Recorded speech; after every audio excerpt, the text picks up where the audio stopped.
Yang pertama pasti tadi rekam jantung ya, Oke. rekam jantung. Tetapi yang menjadi masalah kalau pasien dengan gangguan irama jantung atau berdebar-debar itu kadangkala datang ke dokter dalam kondisi tidak Tidak berdebar-debar. keluhan, betul dok.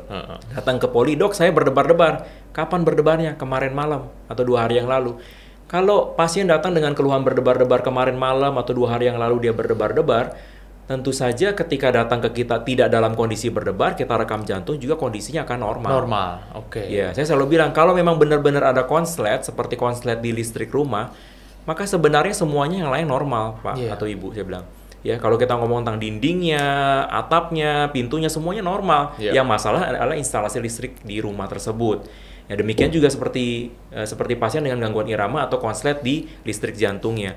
Jadi kondisi yang lain pasti bagus. Kalau kita lakukan treadmill misalnya, atau kita lakukan USG jantung, ekokardiografi untuk melihat pompanya, atau bahkan kita lakukan CT scan pembuluh darah jantung, semuanya akan normal. Umumnya normal.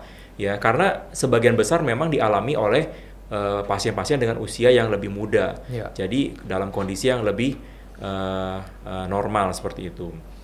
Nah, kemudian yang kedua, kalau misalnya kita tidak dapatkan dari pemeriksaan listrik jantung dari rekam jantung EKG itu, kita mungkin harus lakukan pemeriksaan dengan jangka waktu yang lebih panjang. Oke. Ya, ada yang namanya pemeriksaan Holter seperti EKG, tapi dengan jangka waktu yang lebih panjang.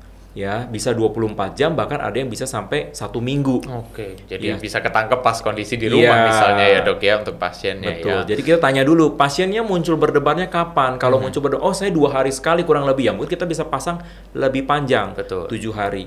Bahkan ada yang namanya implantable loop recorder ya. Kebetulan di sini ada ya implantable loop recorder yang ini ya.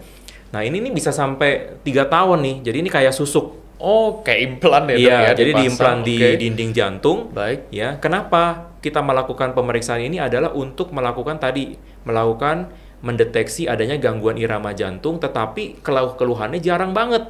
Ya, dok, saya ada gangguan irama. Kapan munculnya? Mungkin setahun cuma sekali. Atau setahun cuma 2 kali.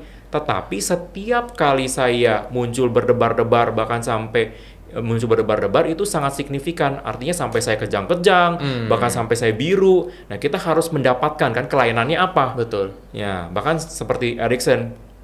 Misalnya kalau kejadian itu munculnya jarang, mungkin sekali seumur hidup doang. Mungkin hanya momen kemarin Momen itu doang ya, dok, makanya kita harus dapatkan dengan tepat. Jadi kita bisa pasang namanya implantable loop recorder ini yang bisa sampai 3 tahun untuk mendeteksi adanya gangguan atau keluhan irama jantung. Oke, seperti mencari jarum di tumpukan jerami sebenarnya dok ya. Jadi kita juga tanya ke pasien kadang-kadang, keluhannya munculnya kapan? Oh, keluhannya pada saat saya lagi olahraga. Kalau lagi olahraga ya pasiennya kita minta untuk treadmill misalnya. Dicetuskan ya sebagai kita cetus, pemicunya. kita lihat muncul apa enggak. Intinya seperti itu.